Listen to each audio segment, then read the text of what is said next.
Un tema importante dentro de la colección de pinturas de Diego Rivera en la colección del Museo Dolores Olmedo la ocupa justamente los autorretratos. Nosotros tenemos 5 autorretratos que nos muestran a Diego Rivera en distintas etapas de su vida, y justo este que tenemos aquí corresponde al año de 1954, que fue un año muy difícil para Rivera porque es el año en el que fallece su esposa Frida Kahlo.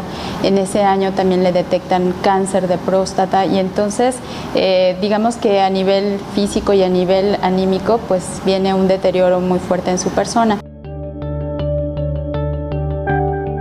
La técnica de la acuarela fue una técnica a la que Diego Rivera recurrió mucho, sobre todo para hacer obras de formato mediano y pequeño, que eran piezas que él podía vender con mucha facilidad, sobre todo a los extranjeros que venían a México y que lo visitaban en su estudio de San Ángel y le preguntaban: Diego Rivera, ¿qué estás pintando en este momento? Y quizá en ese momento él estaba pintando murales en el Palacio Nacional o en la Secretaría de Educación Pública, pero también dedicaba parte de su tiempo a hacer piezas de formato pequeño en acuarela que la gente podía hacer rollo y llevarlas bajo el brazo y llevárselas en un avión. Esta técnica es muy difícil porque el artista tiene pocas oportunidades de corregir.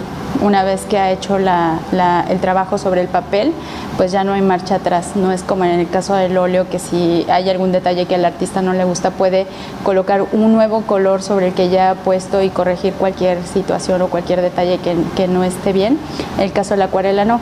Y yo creo que Diego Rivera era un artista que trabajaba muy bien la acuarela. De hecho, nosotros hemos podido ver en esta pieza el trazo que hizo primero con el lápiz y con el carboncillo, y después cómo fue trabajando los colores e incluso cómo fue haciendo las mezclas de color directamente sobre el papel, que es una cosa verdaderamente extraordinaria y que pocos artistas logran con esta, digamos, pues maestría que tenía Rivera. Yo creo que Diego Rivera era un artista muy crítico consigo mismo. Muchas veces los artistas, cuando se autorretratan, podríamos decir que se embellecen un poco o que favorecen algunos rasgos de su personalidad. Sin embargo, Diego Rivera era muy honesto consigo mismo, y si comparamos, por ejemplo, la pintura con algunos de los retratos de él de esa época, nos damos cuenta de que efectivamente se está representando tal cual era en ese momento, ya con todas estas características físicas en su rostro, con este dolor o la tristeza por la pérdida de Frida Kahlo.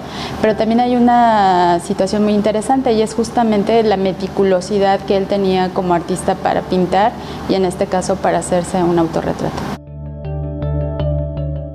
La obra fue dedicada a una de las hijas de Rivera, Ruth, que le llamaban de cariño la Chapulina o la Chapo, y justamente esta pintura fue hecha para regalársela a su hija. Posteriormente pues pasó a manos de la colección de Dolores Olmedo, y hoy forma parte de una de las piezas principales de esta sala donde se exhiben las obras que están relacionadas con el viaje que Diego Rivera realizó a Moscú.